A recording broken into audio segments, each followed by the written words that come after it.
Hi, this is Paul. John Vervaeke and Jordan Peterson sat down together not too long ago. I don't know exactly when. Had a conversation. I have not made it through the entire conversation yet. The Daily Wire conversation, again, is longer than the YouTube conversation, but it started out John describing a bunch of things they're catching up. It's very interesting because they had a previous conversation, which was just after Jordan Peterson was sort of making videos again, and that conversation was a little bit wild, and there's quite a bit of talk about how to sort of figure that conversation out.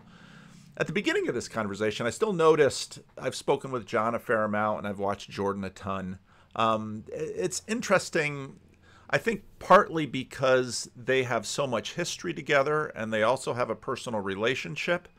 And in some ways, their personal when they were both colleagues teaching at U of T, they were sort of able to know each other. And at this point, I think in some ways they have to sort of figure who each other is again, because actually they've both been in different spaces. John now has the Vervaeke Foundation. He continues to teach at University of Toronto. Jordan, of course, has been emeritized. There's a lot of questions about that. And of course, Jordan now has all of these other projects. They've collaborated. John has a course in the Jordan Peterson, what does he call it? Jordan Peterson University, forget what it is. John has a course in that. So they have continued to collaborate, but at the beginning of this video, it seems like they're both trying to figure out what their relationship is again. Which I think, and I just dipped into a few places a little later in the video, they kind of found each other and sort of settled in. And that's totally understandable given their history together, given all of the changes in both of their lives. I'll probably dip into other sections of this video later on, but the first one that caught my eye was Jordan's first foray into his religious project. Now, right before this, I saw that there was an interview with Alex O'Connor with some YouTube channel I didn't know, and he was talking about Jordan Peterson. Would Jordan Peterson call himself religious? How would Jordan answer that? It would probably depend on who's asking it and when and where. But Jordan is clearly continuing in his project that he has been working on for a very long time. Maps of Meaning comes out of it.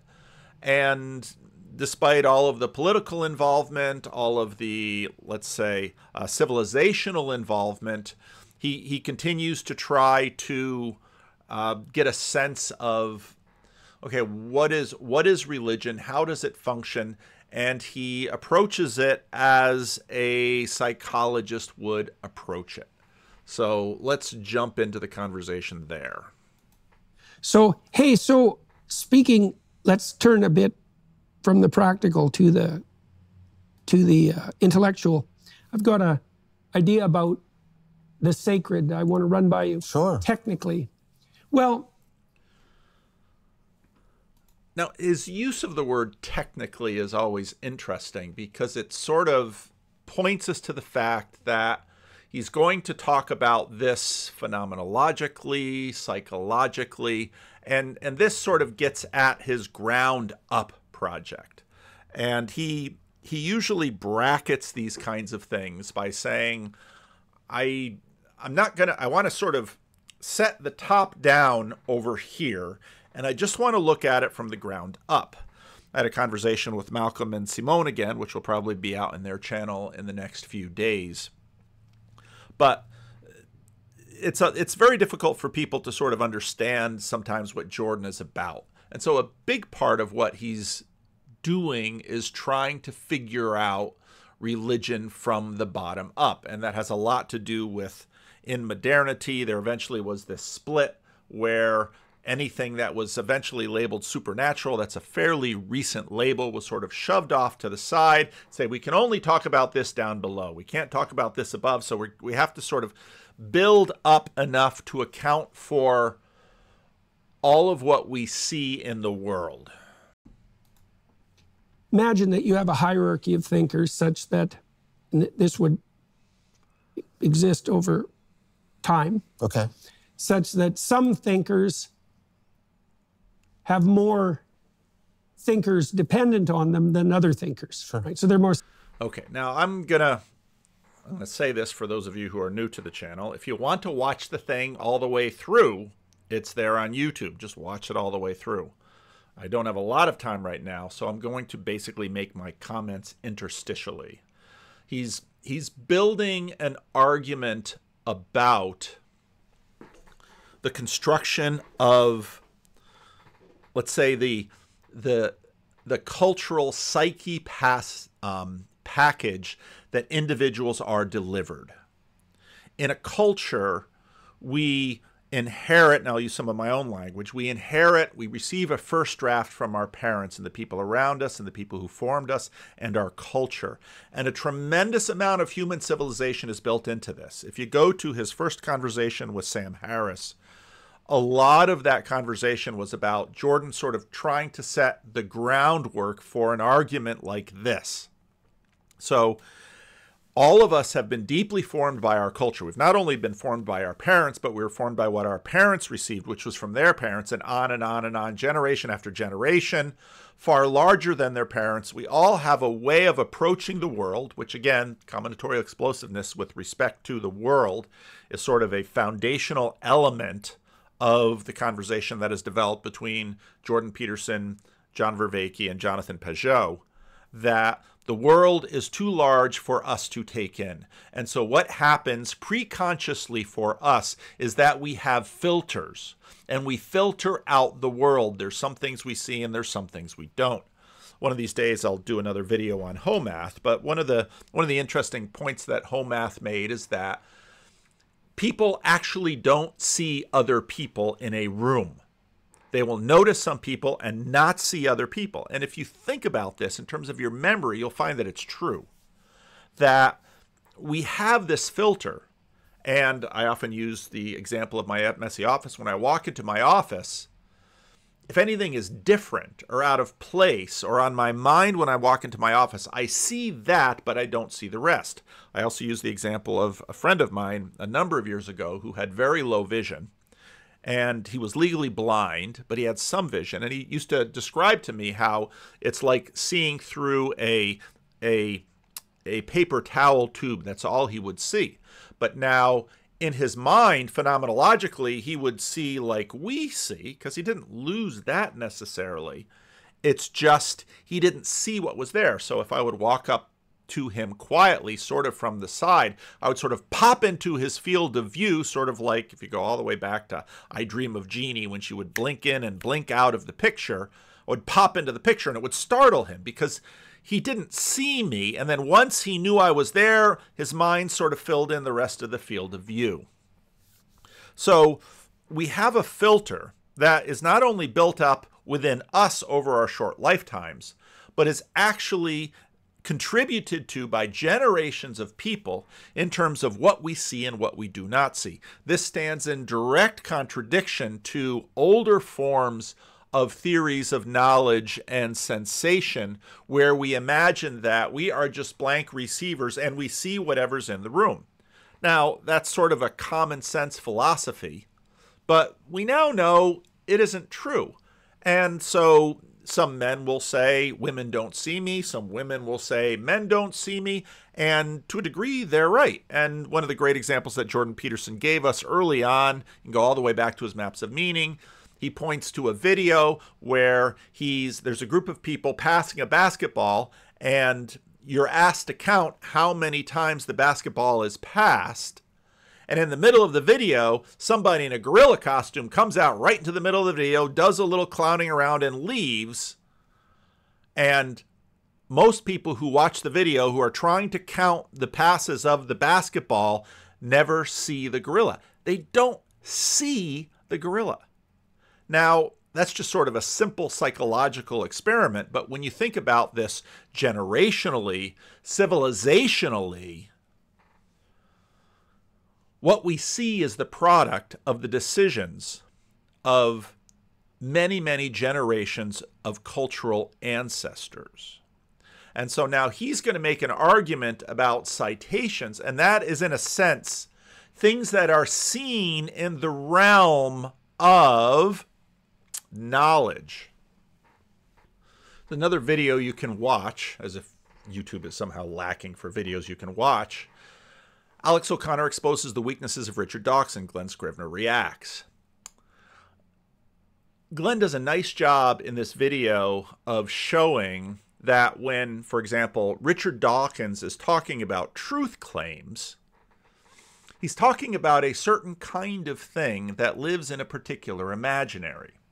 Now, I might have a truth claim that dark chocolate is better than milk chocolate, and a lot of people say, well, that's not a truth claim. You're just expressing a preference. It is a truth claim to the degree that Paul likes dark chocolate better than milk chocolate. Well, okay.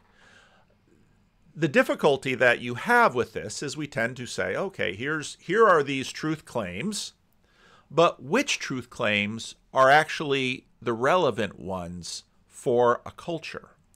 And in many ways, what religions are the multi-generational selection of what truth claims are relevant.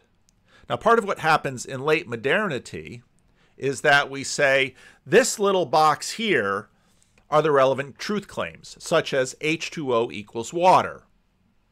And so there's a correspondence between the formula and water. Now, in many cases with these kinds of truth claims, they're generally true. They're true enough. You can find H2O2 and say that's water. Well, sometimes we call it heavy water. Oh, okay. So is H2O water or not? Well, yes. Okay. Is H2O2 water? Well, yeah, I better check that fact myself. No, some chemist out there would call me out because it's H2O2 is hydrogen peroxide. Let me find out what heavy water is. Heavy water is 2H2O2, or D2O, is a form of water whose hydrogen atoms are all deuterium, rather than the common hydrogen isotope that makes up most of the hydrogen in normal water. The presence of heavy hydrogen isotope gives the water different nuclear properties, and the increase of mass gives it slightly different physical and chemical properties when compared to normal water. So, is it water? Well, it's heavy water. Okay, but is it water? Well, and suddenly you're debating those little points. Well, part of the difficulty here is that all of these truth claims sort of live up in a little universe up here. You don't find truth claims out on the ground. You don't see them with your eyes. They're not part of the natural world. It's not like you're walking through the forest and you stumble on a truth claim. You might stumble on a stone and it might claim that the stone is there and the stone is hard and it hurts your toe. But the stone itself is not a truth claim. A truth claim is something over here. And so we have this entire structure where we say, well, the problem I have with religions is the truth claims. Oh.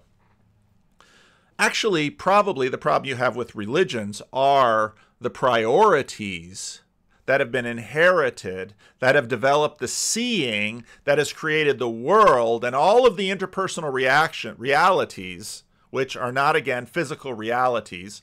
And those are probably what you have problems with, because most of the time, you know, even if you go back to Alex O'Connor just recently did a video with Chris Williamson, and the title of the video was basically about it. Well, we're afraid we're gonna lose morality. Well, what on earth is morality? Well, morality is sort of all of these civilizational, multi-generational practices that have come to us, that we have picked up unwittingly from our parents. Our parents didn't sort of teach these one by one.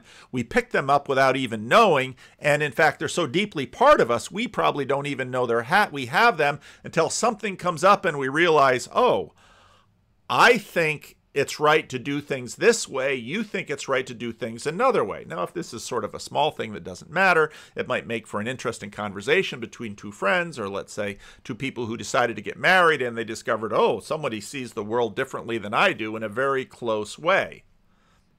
But what about if sort of civilizationally it's different? Well, then you realize that, oh, I've been carrying expectations, and someone who hasn't fulfilled my expectations, well, I'm deeply hurt. Seminal, right? You'd get a rough approximation that exists over things. Imagine that you have a hierarchy of thinkers such that this would exist over time. Okay. Such that some thinkers have more thinkers dependent on them than other thinkers. Sure. Right? So okay, so you have a hierarchy. So all of these things have been carried forward by thinkers. And some thinkers have been more, let's use the word, influential than other thinkers. And you can figure out who has been most influential by, let's say, citations in scientific journals. they're more seminal, right? You'd get a rough approximation of that with citation counts in the scientific endeavor. And citation counts are a pretty good index of quality as well as quantity, at least compared to every other index that we have.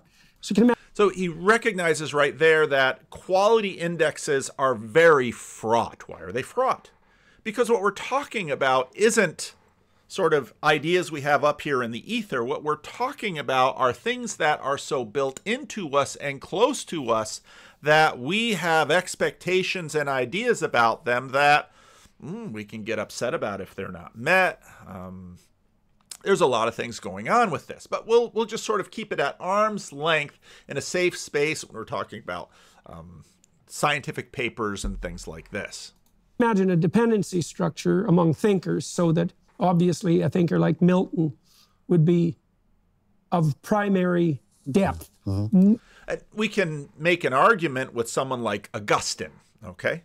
So one of the ways to sort of understand Latin Christianity and Eastern Christianity is Augustine. And sometimes you'll hear especially Orthodox theologians really having a problem with Augustine. But you find Augustine is really foundational in the Latin Church, both Protestants and Catholics. Catholics will regularly cite Augustine with appreciation. Protestants will regularly cite Augustine with appreciation. Reformed people will look at Augustine, and then Luther, who was an Augustinian monk, and then Calvin, who sort of follow in line with Augustine. But when you come to Eastern Christianity and Western Christianity, Augustine then becomes kind of a question, because at some very low levels, other people took issue with some of what Augustine said and when he said them. And so up from here grows trees of knowledge and information. And Shakespeare, the people who are part of the canon. And so rather than conceptualizing the canon as a consequence of the arbitrary decisions of arbiters of taste, let's say, you could say that the canon is the consequence of the cumulative impact of a thinker's thoughts moving forward. And now, for a very long time, right from when I saw Jordan Peterson first talking about the Bible on stage in Toronto, there was the question, why is he talking about the Bible? And the more I listened to him, the more I began to appreciate that he would often say that he's Darwinian and that he approached texts. He approached this filter that grew up within us in a Darwinian way. And so what he's actually doing right here, he's unpacking sort of a Darwinian justification of the Bible. Now, this has nothing to do with Darwin, and in fact, he's also in some ways borrowing from Richard Dawkins, because Dawkins basically made the argument that memetics in some ways, that's upper register, memetics in some ways work like genes.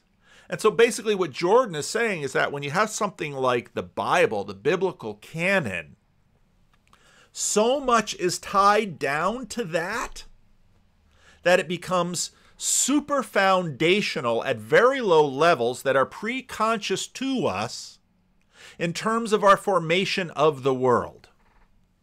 some thinkers are more key than others. Consequence of the cumulative impact of a thinker's thoughts moving forward. And some thinkers are more key than others. Now, this is even true of the Bible, Because if you do something, when we say the Bible, I'm a Christian minister, I'm a Protestant Christian minister, so I'm speaking about the Old Testament and the New Testament.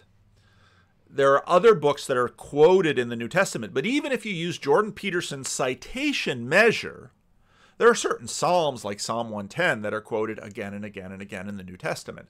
Now, there are passages that are quoted multiple times in the New Testament. Then there are other parts of the Old Testament that aren't quoted hardly at all. So you even see this dynamic within the Bible. And so canons aren't, and I began to recognize this, especially once I became a minister. Canon isn't really sort of a flat place, although you sort of treat it like that. The whole thing's canon, and that's actually a good thing. There's a hierarchy within the canon that people point to. And many people, let's say, who maybe don't know the Bible well at all, their canon might include the 23rd Psalm, might include John 3:16, might include Genesis 1 or Genesis 3, certain passages that many, many more people know than other passages on down the way, partly because of this dynamic that Jordan is pointing to. My sense, for example, and there's historical reasons for this, obviously, that the biblical corpus stands at the bottom of the Western canon, and then there are thinkers who have their feet placed firmly in that tradition, Dante, Milton, Shakespeare, etc., and then a branching structure above all that. Okay. Now, some would argue that Jordan Peterson is here to save Western civilization. One might argue that the biggest threat to Western civilization might not be all of the sort of things that we think about. It might be, let's say, the loss of broadly based biblical knowledge. Why? Because if you don't understand what's in the Bible, you're going to have trouble understanding Shakespeare and Milton and Dante. And if you don't understand what's in the Bible and you don't understand Shakespeare and Milton and Dante, well, it just keeps deteriorating all the way up or all the way down, whichever way you're sort of conceiving it. Now, part of what has sort of saved things is that a lot of churches, at least, even Protestant churches that haven't tended to talk a lot about Dante or Milton or Shakespeare, they still teach the Bible. And so once you sort of get that foundational level, well, suddenly when it comes time or when you bump into Shakespeare or Dante or Milton, at least you've got to start. But if you don't have that biblical knowledge at all, it's going to be really hard to sort of appropriate it, even though, and I think Glenn talks about these in a lot of helpful ways, even though a lot of people sort of inherit the leaves, it's really good to have the roots that sort of grow up from there. So it's a matter of dependency. And so how fundamental a given thought is dependent on how many other thoughts are dependent on it for its validity. Okay, now this works out neuropsychologically too. Okay, now here's a key thing. It's dependent on it for its validity. Depending on how, sort of what mindset you're in. If you're thinking sort of with Richard Dawkins and up here in his truth claims, you might look at the Bible, and when you're asking questions of validity, you might be very concerned in physical correspondence. How big was Noah's flood? Where was Jesus' body Easter Sunday morning? How much bread and fish did Jesus distribute on that hillside out of Galilee? That's, for Richard Dawkins and all this little mysterious universe of truth claims, those are the questions he's interested in. Jordan's not really interested in that, because what Jordan is pointing to is a psychological wholeness, because we're going to talk about trauma in a minute, and trauma has sort of become, it's the new self-esteem. Why is trauma the new self-esteem? Because 20 years ago, every pop psychologist was talking self-esteem, self-esteem, self-esteem. I remember the first live Jordan Peterson event I went to in San Francisco. The guy on stage interviewing Jordan, most of us in the audience had heard a lot more Jordan than this guy, because when he starts asking questions, I think at that one he said something, affirmative about self-esteem, and a bunch of us were like, we know what Jordan thinks of that whole thing. But trauma is the new self-esteem. So now all pipe psychology, everything's about trauma and avoiding trauma. Okay, and so then for many people, trauma is this self-evident thing, sort of like I have my skin and a knife would come along and cut me. That would be trauma to my skin. Most of the time, we're talking about trauma. We're not talking about things like that. We're talking about, let's say, a parent's divorce. Let's say betrayal in a marriage. We're talking about relational trauma. We're talking about someone doing something that broke a set of expectations and a moral code that we had for them, that we might not have even recognized that we had for them. It might be shared by a large group of people, or it might not be shared by a large group of people, but that's what we're usually talking about with respect to trauma. So now when he's talking about validation, he's really talking about the weaving together of an entire worldview and a picture of life. So imagine a given thought is dependent on how many other thoughts are dependent on it for its validity. Okay, now this works out neuropsychologically. How many thoughts are dependent on it for its validity? In other words, now we're thinking about thoughts as things. Thoughts really aren't quite that discrete. We like to think of them in that way so we can manipulate them, because we're used to manipulating things like this. But how many thoughts are dependent on that for sort of the seamless whole of the world, similar to my friend who had low vision, and where he would see the world in front of him, even though part of him knew full well he was only looking through a paper towel tube. Too. Or mental, a given thought is dependent on how many other thoughts are dependent on it for its validity. Okay, now this works out neuropsychologically too. So imagine that you have Janoff Ballman, who talked about trauma, has a theory that's analogous to this, and I think it fits in well with the entropy control theories of Friston. So then imagine that your perceptions and therefore your emotional regulation are dependent upon a nested sequence of assumptions. Okay, right there. Slow it down, because he and John are talking, and so these two talking about this stuff, it's like me sitting down with someone else in the Christian Reformed Church, and we're talking about stuff in our church. It's just all these little shorthand things, but the rest of us are overhearing, and we're thinking, ooh, what did he just say? Now, we've introduced the sense of trauma, and then there's entropy psychologically, which is different from entropy physically. But it's a sense of well-being and comfort that the world is as it should be. And what he's introduced already is that we've all received this first draft. And the world is as it should be if it's like that first draft. More or less, depending on the household that you grew up. And all of this is sort of dependent on other things. And again, it goes multi-generationally.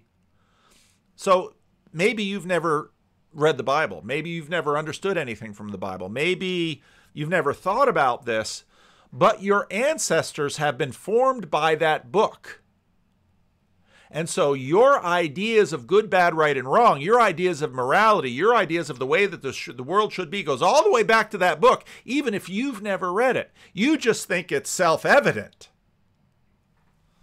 Well, it's self-evident because you absorbed that as a child, and it's the only world you know.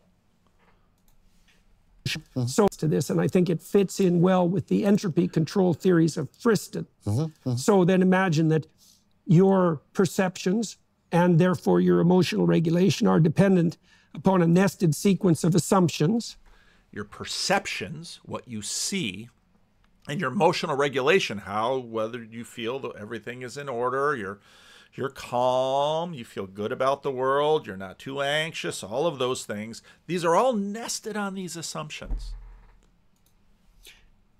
And a given phenomenon can violate an assumption, and the degree of entropy that's produced by the assumption. Okay, a given phenomenon can violate that assumption. Something happens, and you say, that's just wrong. You might go to the internet. You might have a YouTube channel, and you might say, what he did was wrong. Something violated your sense of assumption. And you say, it's just wrong. I just know it. It's self-evident. Now, when you start talking about it, other people might listen to it and think, yeah. Maybe I don't want to be the judge. It doesn't really hurt me. I have not been dysregulated by certain sets of assumptions. And so I'm just going to move on with my life and know that this person is sort of having a little dramatic moment, and we'll leave him to his own dramatic moment. But suddenly, collectively, when this happens, well, then if it triggers a lot of other people, but again, think about this. It's sort of a built up like this. And so depending on how very low it goes in that network of assumptions, all the way down to the founding documents who have formed societies and built that intergenerational picture, well, then a whole lot of people are going to be upset. And then a whole lot of people are going to react. You can think about 9/11. You can think about Pearl Harbor. You can think about all sorts of things that you have this welling up. And people don't sit down and talk about it. And if you go to a clinical psychologist, you might sit there and you might do psychoanalysis and try to figure it out, yada, yada, yada, yada. But as a group, no, there's no psychoanalysis, just whoosh, there it is. Everybody reacts. So say we all. This is wrong. It's from the foundational text. Violation is proportionate to the density, and a given phenomenon can violate an assumption, and the degree of entropy that's produced by the assumption violation is proportionate to the depth of the assumption. Right. So, and the reaction given by the people will be proportionate too. But it's going to be, for individuals, it's going to be proportionate, probably a little more shallow, probably going to have a lot to do with their situation growing up as a child, let's say, because all this stuff is formed pretty early. But when you see a whole group of people responding, well, then it probably goes deeper. Yanov Bollman talks about, for example, her model of trauma is shattered assumption, the deeper the assumption. So, for example, one way you can be traumatized in a marital relationship is through the discovery of infidelity. Yeah. Right. Your hyper-priors get destroyed. Yeah, so what do you call them? This is where John Vervaeke continues to shine. He brings us language. Your hyper-priors. Oh, what up? And now it's not from him. He'll footnote it because John always footnotes too. Hyper-priors. Because your priors might be, this upset me because, and then again, if you go into Freudian analysis or something, you might dig this up and discover things about your childhood and yada, yada, yada. That might be just you. But your hyper-priors, these go down deeper. Hyper-priors. One way you can be traumatized in a marital relationship is through the discovery of infidelity. Yeah. Right. Your hyper-priors get destroyed. Yeah, so what do you call them? Hyper-priors. In the Bayesian brain framework, in Friston's framework, the sort of priors that you use to run any of the Bayesian approximation. I actually don't like using the Bayesian math because you don't actually run the math. You run a dynamical system approximation, but that's how they talk about it in the literature. These are sort of your most, these are the things that are applied in your predictive modeling in the most context invariant manner. So they apply. Again, slow that down.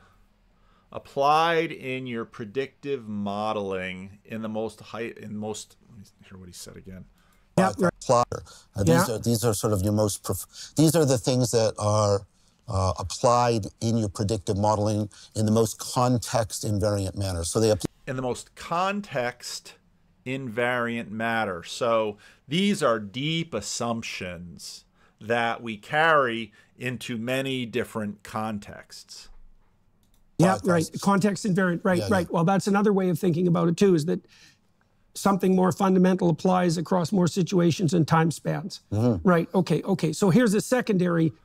So, okay, so if you have someone that tends to, let's say, always get angry when their expectations aren't met, and they use all sorts of language that most of us usually only reserve for pretty dramatic things, that tells you something about it. And usually if you're a pastor or a psychologist or maybe even just a wise person who's been around groups of people for a while, and you just know that, yeah, they're going to, in the church, let's say, well, they're going to pop off over this. And you just, you pay it, you watch it happen 2 or 3 times and just kind of keep it in the back of your head. And then this is this predictive stuff. And then something happens and you think you sort of take up in your brain. You have a little model of them in your brain, and all of that data sort of goes into the model in the brain. And you just sort of know, oh, yeah. And you say it, and you think, yeah, I betcha. Pastors have this, and there's an old saying with pastors, and I've experienced this. In fact, the entire thing, someone comes into church for the first time, and they sit towards the front, and they're looking for a new church. Why are they looking for a new church? Well, they probably had something going on in their life and something's broken. And so they've sort of been ripped out of whatever Christian community they're in, or maybe not a Christian community, they don't know. So they sit up towards the front and you preach a sermon. You can preach it just about anything. It might not even be a particularly good sermon, but then they're sitting there weeping and crying. So, okay, I'm going to go talk to them because they're weeping and crying. Obviously something deep in them has been touched.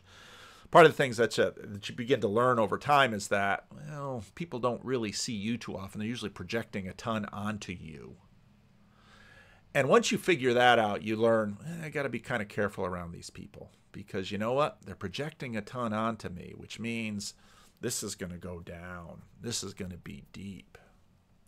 So then they, then first when they meet you, they butter you up. Oh, this is exactly what I've been looking for. I don't know why this church isn't a mega church. Pastor, that was the most amazing sermon I've ever heard.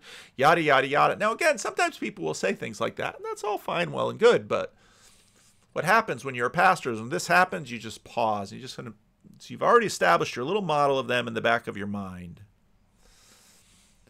And after you sort of have a matrix of this, you began to put a little flag on them and say, you know what? Keep your eye on this person because they've put you on a pedestal. And probably part of the reason they put you on the pedestal is because they're going to knock you off it. And again, this might have nothing to do with me or with you or with anyone else. This has everything to do with this whole matrix of wholeness and wellness. So then when months or years later something happens and you've somehow not fulfilled one of their expectations, bang. But, of course, our matrix inside of us, we want our outside networks to look like our matrix inside of us. And so we try to colonize each other with our perspectives about different individuals. And that's sort of how the whole social game is played. Consequence of that, another way of thinking about it, too, is that something more fundamental applies across more situations and time spans. Mm-hmm. Right, okay. So here's a secondary consequence of that, I think. So then imagine that the degree to which you can handle entropy emerging as a consequence of the violation of your assumptions is proportionate to your social status. Okay, and the reason for that is that Let's hear that again. The degree to which you can handle entropy emerging as a consequence of the violation of your assumptions is proportionate to your social status.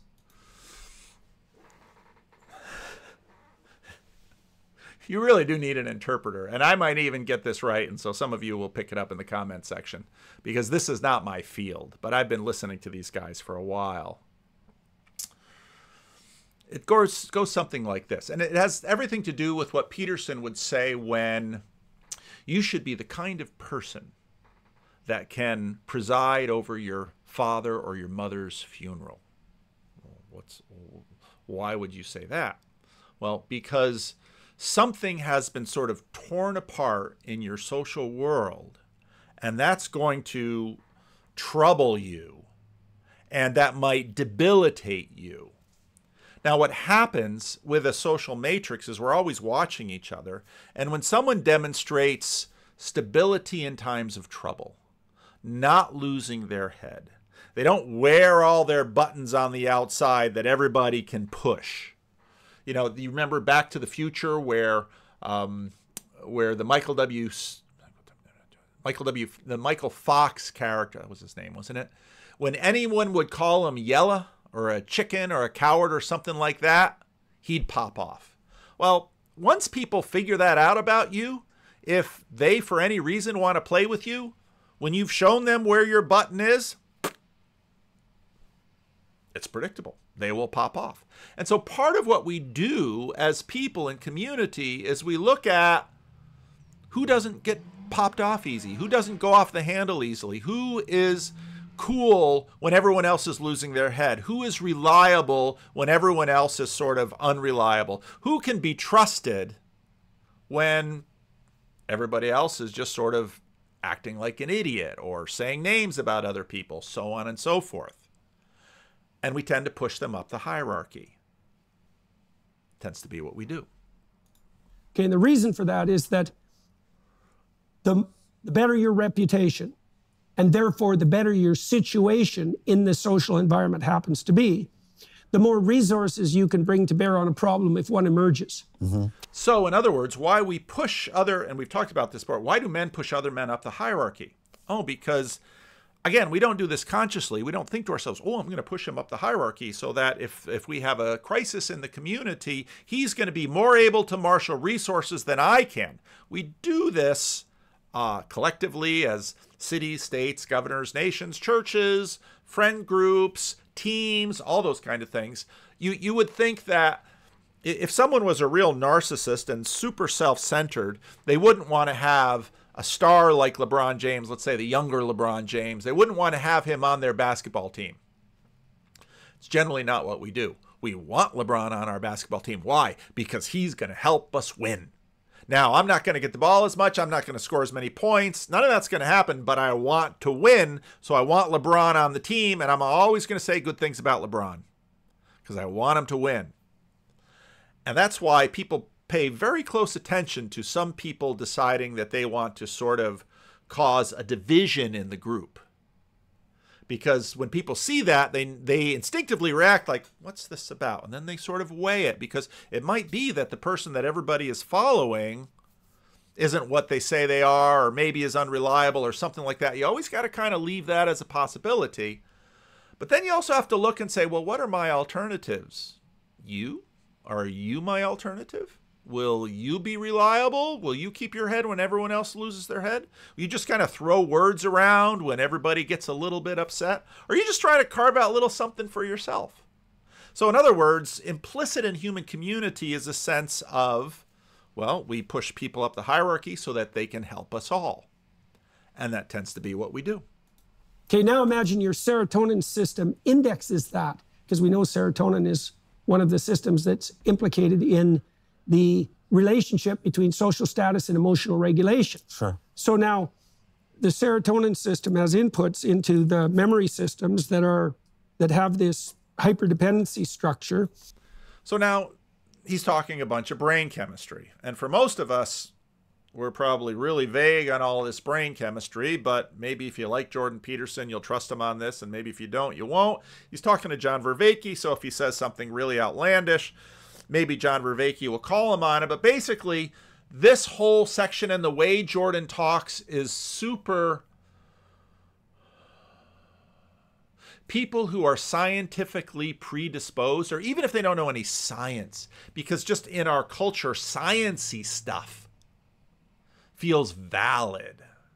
So it sounds all science-y and chemistry. We might be real skeptical about vague social interpersonal dynamics, but if it sounds science-y, then it sounds mechanistic. And if it sounds mechanistic, well, then we can believe on it, and then we can rely on it, and then it'll happen. And they're a tuner, and so that you imagine disruption would be characterized in terms of its estimated magnitude by the depth of the presumption that was being violated. Sure. And then there's a control. Okay, so now what he's doing, he's connecting the chemistry with the intercultural development and the community. He's pulling these things together. And again, what's interesting is that my guess is that, well, right now this video has, a video with John Vervaeke won't have as many as if he talks to Joe Biden, let's say, or Joe Rogan. It's got 88,000 views day one. Of those 88,000 views, how many people have an in-depth knowledge either of the psychology or the brain chemistry that Jordan is just sort of zip, zip, zip, zip running through? I'm not saying that to cast doubt on it. I really don't know. He could be making up words. Now, I've listened to Jordan for a long time. I've met him a handful of times. I have quite a bit more experience with John Vervaeke, quite a few more conversations, have a much deeper mental picture and trust in John Vervaeke, because I haven't seen either of them personally in a lot of situations, but from what I've seen of John Vervaeke with people, I trust him because he seems like a very well put together, competent human being that wants the best for others. So that's a reason that I'll tend to be someone who pushes John Vervaeke up the hierarchy, because from what I've seen, I can trust him. Now, he and I have differences of agreements on all kinds of things, but as a human being and as a person, more than happy to spend plenty of time with John Vervaeke, trust him with a whole good number of things, very reliable person. Okay, so back to the chemistry. So John's listening to this sort of as a checker with us. And if Jordan were to say, just be making up stuff, John would say something. But so in other words, Jordan is sort of piecing this whole thing together. Control mechanism off to the side of that. Imagine disruption would be characterized in terms of its estimated magnitude by the depth of the presumption that was being violated. Sure. And then there's a control mechanism off to the side of that. Okay, so again, he's talking about the depth. So that's where sort of the brain chemistry, which is physiological, and the depth, which is cultural, social, religious. So again, I was talking to Malcolm and Simone today, and they were asking kind of questions about why do I think Jordan Peterson made it so big. Part of the reason he made it big, and I think there are actually many, many reasons why he did, and they all sort of came together. Part of it was his ability to sort of connect the sciencey stuff and the religious cultural stuff and put them together in a plausibility picture that, well, people might not be able to check the math in this sort of this fact world that Richard Dawkins wants to talk about. But people listen to it and they watch his body language and they get a sense if they like him, and they say, just at a gut level, probably true. I'll keep listening. Such that the more tenuous your grip on the social environment is, the higher the level of negative emotion that's produced in relationship to the violation of a given level of assumption. Sure. Okay. Let's listen to that again, because that was not small. Right. On the social mechanism off to the side of that, such that the more tenuous your grip on the social environment is, the higher the level of negative emotion that's produced in relationship to the violation of a given level of assumption. Sure. The more tenuous your grip on the social environment. What does that mean? Well, talk to almost anyone who's had a good upbringing. What do I mean by that? Parents stayed together. Bad things didn't happen when they were a child. They became trustworthy. So they had sort of the stable internal. They became a very solid person. They were stable. People could rely on them. They got voted up the hierarchy. More and more people could rely on them. People could trust them. They were reliable, dependable people. That's who we've been talking about. Now suppose there was a lot of chaos in childhood. Let's suppose other things happened that, maybe you got bit by a dog. Now, once bit, twice shy. There's a reason for that little saying. Because once you get bit by a dog, now every time you look at a dog, it's... Now, a whole bunch of other people, maybe every dog they ever knew when they were growing up was just a-okay. And now maybe as an adult they learned that some dogs are more dangerous, but you know dogs well enough because you met all of these good dogs that you kind of even know how to handle a bad dog. You've sort of figured that out. People are sort of at the fringe of the social community. Well, trouble comes and they pop off even more. And again, you can see this in a church community. It's not hard to see.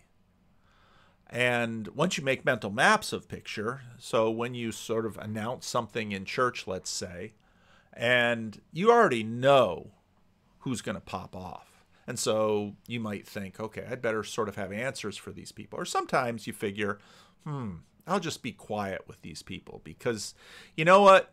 You read the book of Proverbs, sometimes answering people is a good thing. And there are times and places for it.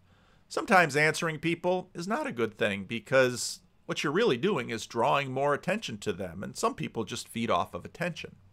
So you've got this whole matrix. But basically what he just said is that people who are struggling on the fringe, they're struggling on the fringe. And that's sort of a compound thing, and it sort of keeps them on the fringe. Now, it's not terribly fair, but it tends to be true. Right. On the social environment is the higher the level of negative emotion that's produced in relationship to the violation of a given level of assumption. Sure. Right. Okay. Okay. So that makes sense to you. That seems to be far, reasonable. Very clear. Yes. Yeah. Okay. Okay. Okay. Okay. Good. Okay. Well, so then I've been working. Well, I'm writing, as I mentioned, a book on explication of biblical narrative. Now, all of this was preamble. He's setting up the point, and John's like, okay, I'm tracking with you. It's called We Who Wrestle with God, and I've been working... Oh, nice pun on Israel. Yes, yes, right, exactly. And I discovered that relationship when I did the lectures on Genesis in 2017. So I've been trying to come up with a technical definition of the sacred, right? And this is relevant to research on all. It's very interesting right now that so much is centering around this word sacred. A lot of it, I think, has to do because we're living in a pluralistic environment. And what I tend to see in a pluralistic environment is people look for abstract words that can sort of travel between the major different communities. And sort of where we're at right now, socioculturally, scientifically, sociologically, is we want a word that's not going to offend everyone. Everybody sort of has a sense of it, but they might count different things sacred. So if you look at the Sacred podcast with Elizabeth Oldfield, that's this question that she asks, what is the sacred? And then she gets answers from different people. And it's a very smart way to go. But she's sort of going in reverse order from Jordan here. Because Jordan's saying, I want to find the sacred. And some of what I'd like to do is figure out how we can have Christians and Jews and Muslims and atheists and the different little branches of Christianity, have them all sort of at least make some agreements together so that we can live together. And that's difficult because, of course, all of that civilizational stuff is built into you. And when you bump into someone that has a different set of assumptions, but the Bible, or at least especially the Old Testament, is at least, well, potentially something that, well, everyone can agree on. Muslims will look at it and say, yeah, I like the Bible. And Christians will say, yeah, I like the Bible. And Jews will say, well, I like those Hebrew scriptures at least. And, we can talk about the other ones, that Paul and the Gospels and that stuff comes later. We got some issues with there. And the Muslims, they all have sort of their interpretive frameworks that they bring to, well, it really starts out with the first 5 books, the Pentateuch, and then you have different ways of imagining where how the prophets relate to the Pentateuch, and in many ways that's sort of the first, that's sort of the first interpretive structure. The difficulty with these texts is that they're so far away from us, we we can only appropriate them and approach them through interpretive structures. And for us, for many of us, that's been all of these levels that have come up. And so when, I think in wave one, Jordan was mostly focused on saving the individual. And now with this arc level, he's mostly focused on, he's thinking about civilizational religion. Okay, what can we heal this science religion conflict? Can we, part of the reason he keeps sort of at least giving Islam some attention is because he wants to bring them in too. Canada has an enormous population of immigrants, and the United States, most sort of come up through the southern border. Canada tends to try to fix their demographic problem by bringing people from all over the world. The difficulty is, of course, that if you're going to have a stable culture, all of this built up stuff matters. And so then you're going to have to try and bridge it together up here and point to things down there and try to lend time so that in time the cultures can begin to come together and not sort of tear each other apart. Awe too. So I've been trying to come up with a technical definition of the sacred, right? And this is relevant to research on awe too. So the deeper you go, the closer you get to the sacred. And I'm speaking as a matter of definition here. So, and this has a lot to do with texts. So the Bible, the Quran, the Torah, these are all sacred. Well, how are they sacred? Now he's talking about sacred in the functional sense, that these operate as, they operate in a sacred way in the community, and whether or not you believe in any of these texts, functionally that's how they operate. As you move down your assumption hierarchy and you get to these, you call them hyper-priors. Yeah. The closer you get to the ultimate hyper-prior, the more you're walking on sacred ground. And that's a technical definition. Now, if you... What Jordan just did right there, that's another one of these tricks that he has that is really key to the success that he's had. Notice what, just listen to what he said here. It's really clever. You encounter the more you're walking on sacred ground. And that's okay. The more you're walking on sacred ground, take off your shoes, you're standing on holy ground. If I say that in a group of people that are conversant in the Torah, everybody understands it. Well, where does it come from? Some of you ask. You didn't watch the Exodus series. It comes from Moses and the burning bush, because those first 5 books are way down there at the beginning.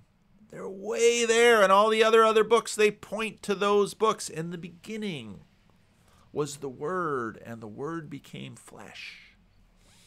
Pointing back to Genesis. They all keep pointing back to Genesis. Genesis was a very smart place for him to start. But notice he said, holy ground, sacred ground. So that's a very broad thing. It's a technical definition. Now, it's a technical definition. He's just taken what has been religious and he's just wedded it to, in many ways, the religion of many in the West, which is science. And he put them together. And he did it so fast and without a breath that, now I'm not saying it's an illegitimate move at all. I think it's a tremendously clever move and it's a tremendously powerful move. But it's helpful to recognize it and to notice it, because otherwise, if you don't sort of notice it, sort of bring it up into your conscious filter, it sort of comes right in unconsciously and colonizes. And again, I'm not disagreeing with his point. I just want to point out the technique. Now, if you encounter something that shifts you in a hyper-prior, and that's a positive encounter, that's going to produce a corresponding sensation of awe. Okay. Our emotional equilibrium is, we like that. But we also like novelty, a little bit novelty. We like positive novelty, not negative novelty. So basically, well, let's hear what he says again when you're thinking about this. Definition. Now, if you encounter something that shifts you in a hyperprior, and that's a positive encounter, that's going to produce a corresponding sensation of awe. Now, these hyperpriors are deep. Something happens that moves you in a deep way. Now, this is part of the reason churches do what they do. Maybe you've been formed from the time you were a child with the divine liturgy in the Orthodox Church. Maybe you were formed from the time you were a little child to the Mass in the Roman Catholic Church. Maybe you were formed when you were a little child to sing certain songs and say certain Bible studies and listen to sermons from the time you were a little person in the church. And then the preacher is able to give you something that is just novel enough, connected enough down deep, and that's positive. It touches your heart, and you have the experience of awe. And notice what Jordan's done. Jordan has connected what happens in a church service, and you can point to a Jewish service or in a Muslim service or even watching TV, because everybody has to develop some sense of the sacred. If you don't have a sense of the sacred, you can't deal with combinatorial explosiveness in the world. You can't deal with the frame problem, because what the sacred does is frames your world and says, pay attention to this. You don't have to pay attention to that. You don't have to pay attention to all these things, but watch this. That's what the sacred does. And we're not necessarily conscious of the sacred and don't walk around. Okay, I got to keep remembering what is sacred. It's what religions do. You can read about it in the book of Deuteronomy. Deuteronomy keeps saying, has all of these clues for inculcating the sacred into children. And churches and schools and synagogues and religious communities have been doing this for a very long time. But when someone can sort of connect heaven and earth, because that's what they're doing, you have this experience of awe. And then you're sort of open, and a transformative moment can happen. Maybe, maybe not. Maybe it'll strengthen who you are. Maybe it'll change who you are. Right. And that, I would say, that's probably a dopaminergically mediated revelation of possibility. So, okay, so do you hear all that he put into just that phrase right there? How he connected the science and the psychological and the religious, and he basically said, unlike sort of the subtext of New Atheism that would tend to say, when you have that experience, don't trust it. Be skeptical of that experience. Now again, Sam Harris with his meditation app is sort of going the other way with it. He's sort of using religion in order to, make the points of his own religious system. But when this happens, then suddenly you heard a point in the sermon, or you heard a point in a video, or you heard something that's like, pop, revelation. I didn't know that before. I had this experience. Now that, in terms of your mapping of the world, years ago, when Jordan was some of his other videos, he said, and I don't know if it's true or not, but it sounds reasonable to me. I've thought about this a lot in the last 6 years.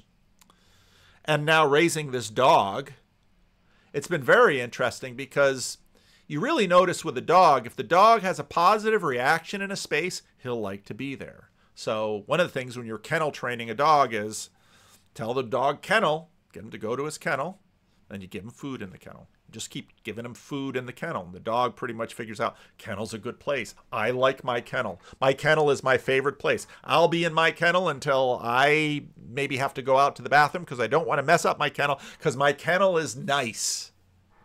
Yesterday I had the dog out, and we were looking for wedding venues for one of my sons. And we were out in the foothills in just beautiful Northern California. And, we had to keep the dog with us because nobody was there to stay home for the dog, and we were gone all day. And so my wife and my son and his fiance are talking to the wedding venue people, and I'll manage the dog, because if you do weddings, you know that it's almost always the mothers who are much more interested in the whole thing than the father. So I'll handle the dog, you handle the wedding venue conversations. So I'm out there with the dog, and because this isn't sort of a regular pet dog. You have to, you know, sort of do a little training with the dog, but also give the dog a chance to sort of sniff around and nose around, because a service dog at some point is going to have to know lots of different situations. So part of the reason you have puppy raisers is you give the dog a lot of different experiences, and you hopefully give the dog a good mapping of good experiences and bad experiences.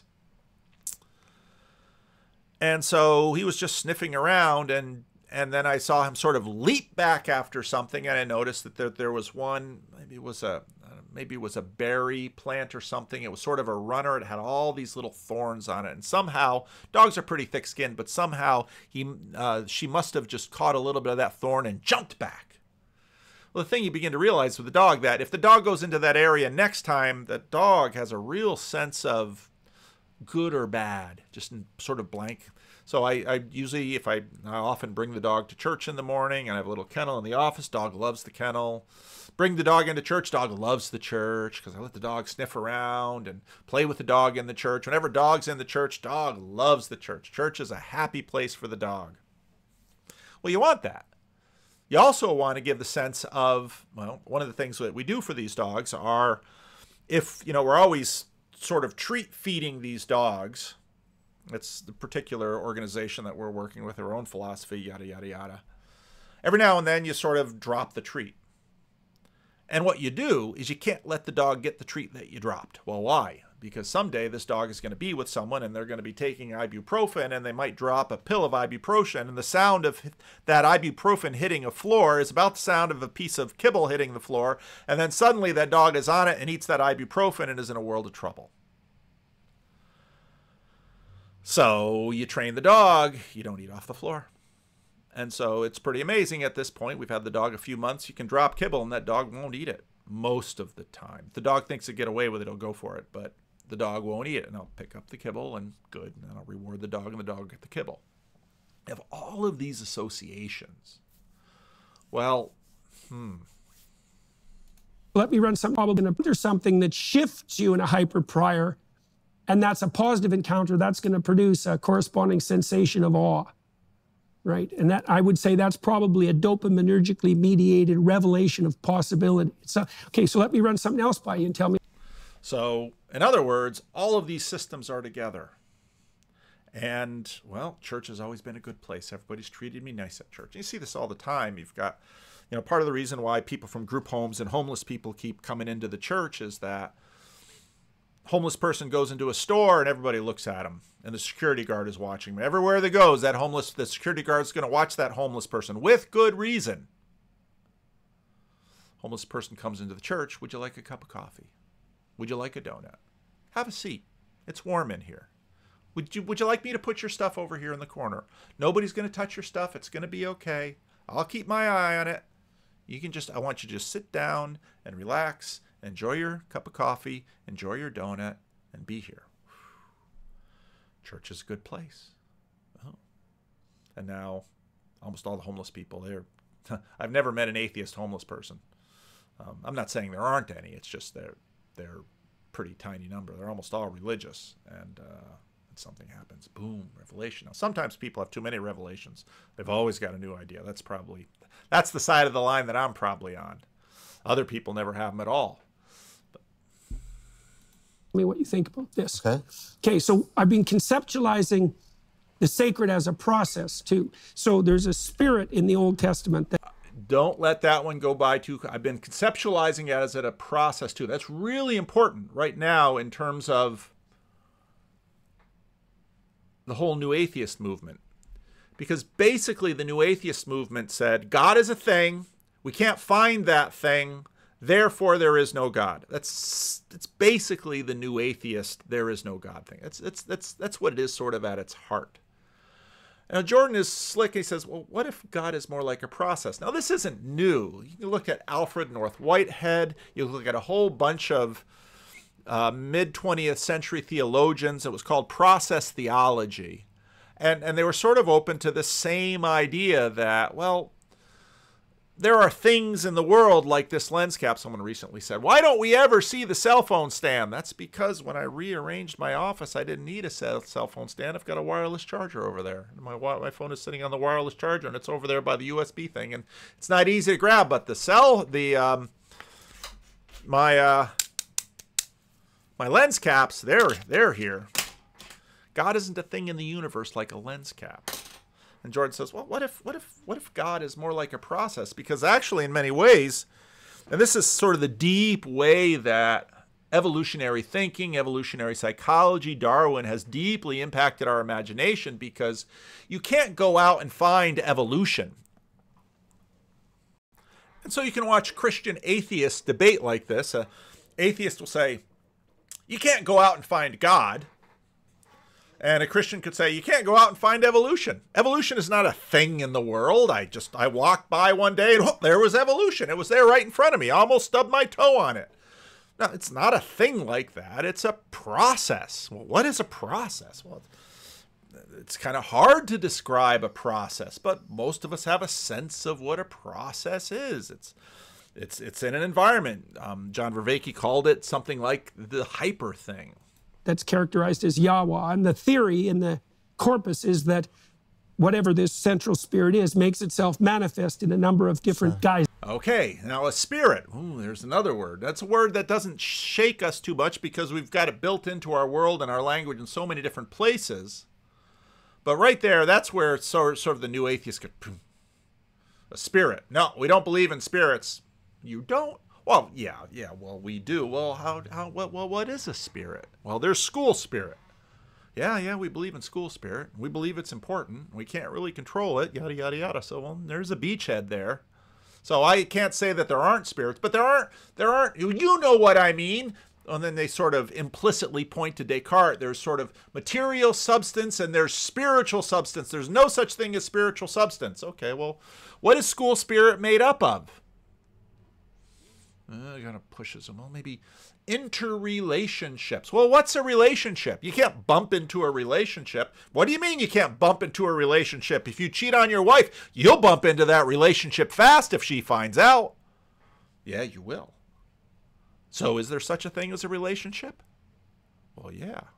Well, what's it made of? Well, made of, it's sort of made of a lot of things that are physical and things that aren't physical, and relationships between things. And is a relationship real? Go ahead, cheat on your wife and tell her about it. See how real that relationship is. You'll find out fast. It is a real thing. Well, let's let Jordan go on. So for Noah, it's characterized as Yahweh. And the theory in the corpus is that whatever this central spirit is makes itself manifest in a number of different guises. So for Noah, for example, God is the spirit that calls the wise to prepare when the flood is coming. And for Abraham, God is the call of the spirit of adventure. And so you see these juxtapositions of narratives that shed a different light on this central spirit with each story, united by the claim that regardless of the surface differences of the manifestation of this spirit, it's reflecting an underlying unity. That's the monotheistic hypothesis. So in other words, he can point to all of these processes, and you say, okay, and spirits, yeah, but Jordan basically says, well, what if there's something underneath all of these? God underneath all the gods. So a dependency structure that has a fundamental base or a pinnacle, depending on which set of metaphors that you use. So when I wrote Maps of Meaning, I had started to conceptualize the call of the sacred as something like spontaneous interest, right? And I've talked about this for years. If you look at Maps of Meaning, he basically says, well, meaning, your experience of meaning is a gyroscope to lead you to, well, let's say, truth. Now, again, Glenn Scrivener's video is so good on this because Glenn basically says, Christian on the planet In this interview, Richard Dawkins says that he has no respect for any Christian debater that he has ever faced. Who's the most formidable debate opponent that you have had in your career on this question of God's existence? I don't think there are any. Never mind. Atheist Alex O'Connor sat opposite him, and he did better than any Christian on the planet ever could do. The questions that Alex O'Connor asks Richard Dawkins are exactly the questions that any Christian would want answered, and Richard Dawkins has no answer. Hi, I'm Glenn from Speak. Glenn knows how to give an introduction. Well, so things will grip your attention and compel you in a certain direction. I realized later, after I wrote that book, many years later, that that was equivalent to the more traditional notion of calling. And then I think I missed something in Maps of Meaning that's half of the divine, because I really concentrated on interest, and that was sort of under the influence of humanistic psychologists who were oriented towards, say, self-actualization. Yeah. But there's a corresponding element of conscience. And so there are conceptualizations by Cardinal Newman, for example, of God as the internalized voice of conscience, right? Like the source of this. Now, it's really interesting that Jordan, again, comes back to conscience. So wave one was Jordan Peterson from C16 to his illness in that sort of took him out of the public picture. I count that as Jordan Peterson wave one. Wave two was sort of a small wave. That was Jordan Peterson coming out of his illness before Daily Wire. Daily Wire was like wave 3, let's say. And I'd say maybe ARC is going to be wave 4. It's too early to know. But that's sort of how I keep... that's not chronological Jordan Peterson. That's Kairos Jordan Peterson in terms of the waves of his life as a prominent public intellectual.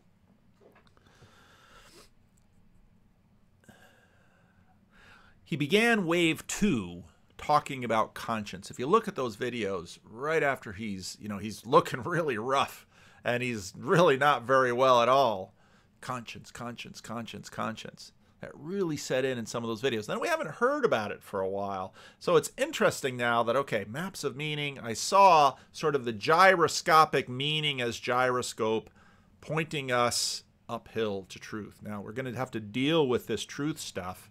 And when I listened to Alex O'Connor in this video, Alex O'Connor is making Jordan Peterson's arguments. I don't know if O'Connor knows what he's doing, or this just got built into O'Connor listening to enough. It's funny because when you do a YouTube channel, you put yourself out there. And people, let's see, do I still have this button? Yeah. You put yourself out there, and people have opinions. They have all sorts of opinions. But there's a funny thing in that if people are still listening to you, they don't know how much they're being colonized by you. You kind of have to watch that, because if you listen to someone a lot, they'll colonize you. Because we got this map from our children. We're always adding to this map. And so be careful, little eyes, what you see. Be careful, little ears, what you hear. All that is true. And there are some people that, especially I notice this mostly with just commenters. There's one commenter in particular right now who's been going through my back catalog. He always has cynical, negative comments. But I don't, and some of the comments are really pretty rough.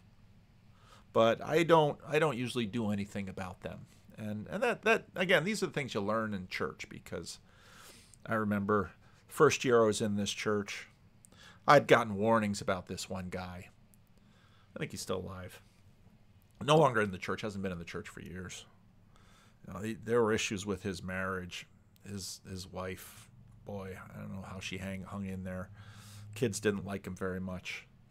It wouldn't be an unusual thing that Monday morning I'd get an email from him complaining to me how I had just preached a sermon and I was thinking about him when I made that sermon, and that all week I was just focusing on him, and I was so directed towards him that all I was doing was thinking about him and how much I didn't like him, and so I crafted this entire sermon against him.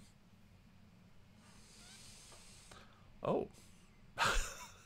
and it was a fairly regular thing that I'd get these emails from him Monday morning accusing me of crafting the entire sermon against him. I just had to basically at some point tell him, I don't really think about you that often. In fact, if I'm spending all week crafting my sermons only about you, you should feel kind of good about that, because that means you're pretty important to me. But hate to disappoint, but the truth is that people aren't all that different in some ways. All of these psychological things tend to be fairly common amongst them. And so back to the point about Alex O'Connor, he's imbibed a lot of Jordan Peterson. And part of the reason Glenn Scrivener, I love this video, he picks up, he says basically, Alex O'Connor is doing a great job talking to Richard Dawkins because he's putting all those questions in. And what's really cool about the way this dynamic goes here, once a Christian walks into the room, once someone is an adversary and they walk into the room, then all the defenses go up. But, Richard Dawkins is going to talk to cosmic skeptic Alex O'Connor. We are friends. We're just going to talk, and I'm going to give you softball questions, and we're going to... And Glenn Scrivener's right. Oh, be careful how much time you listen to someone. So when a troll, I just find this troll making comment after comment on video after video, and I just think, just keep hating, buddy. Just keep hating. I just think, you're so vain. I bet you think this song is about you. Right now, there's a half a dozen or a dozen of you out there, probably even more, thinking, boy, Vanderclay, he never said my name in this whole video, but I sure think he was thinking of me. Do you really think you're always on my mind?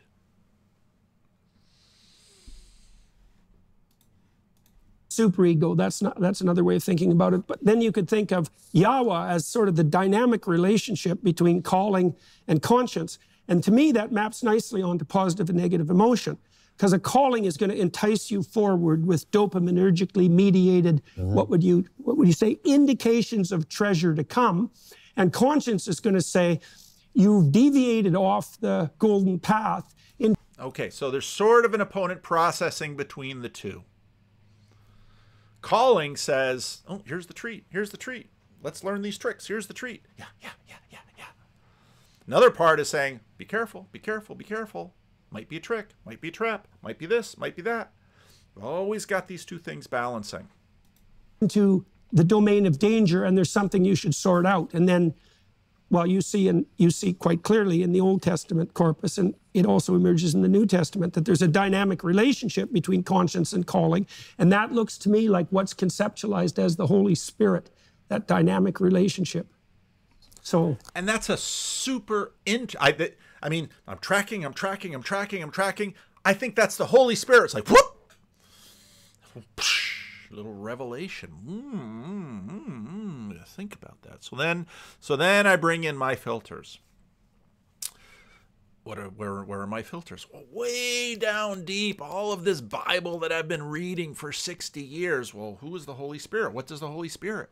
Holy Spirit reminds you of everything that I've taught you. Oh, so that's kind of the calling. It reminds you of everything we call. Okay. And the Holy Spirit convicts you of sin. Oh. So reminds you of everything, leads you, gives you boldness. That's all that dopaminergic stuff that sort of leads us forward into calling. But the Holy Spirit is also the convictor of sin. Pulls it back, pulls it back, pulls it back. And everything that he'd set up until that point, I'm thinking, yeah, opponent processing, I'm tracking. This Holy Spirit, bang! Does it fit? Apply my filters. Look at nothing. I don't know. Plausible. Interesting. Now, of course, this scales because I know people have found it before for me, but I remember Jordan Peterson, when he talks about the future, says we're always sort of, and again, I'm using Vervaekean opponent processing as sort of a metaphor here. What pulls us into the future is possibility and potential, good things. What holds us back is threat, of destruction and bad things. And so it's always going like this. And so the future is always change enough to get the good things, change enough to not let the age of decay eat you, but don't change too much and don't change too quickly and don't hop on things too fast or something else is going to happen. So you either have to change or not change, and you're going to have to figure that out. Wow, that's a lot. Well, I've been working on this for months, you know, so yeah. So interesting. Now John's going to talk. And now John's going to bring in all kinds of more good stuff on a very different way and a very different level than Jordan. But I have been at this for a little while now, and I have some things I need to do. So I have to stop here. And because of my ADHD and, you know, who knows if I'll come back to it, because I've got another half dozen videos in my head that I want to do. But this was cool. This was cool. And so this is sort of the start of this conversation. We're only at minute 22, and it's going to go beyond 2 hours in the Daily Wire session. So, yeah. So I hope this was helpful. I mean, part of what I've always done is, I mean, when Jordan, how much time did we cover? This started here at minute 18, and we were at, oh, now the ad is coming, minute 22. So I just probably made an hour plus of video on 4 minutes of content. Did I waste my time? I don't think so. Because the truth is, at the end of this video, I've learned something from slowing them down and thinking through it. And you might say, well, you wouldn't have to make a video to do that. Oh, but the truth is, making a video helps me do it. And then I'll read the comments section and I'll learn more from you guys. So I just think it's a really cool way for me to learn, which is what's sort of been at the heart of all of this for me. So let me know what you think. Leave a comment.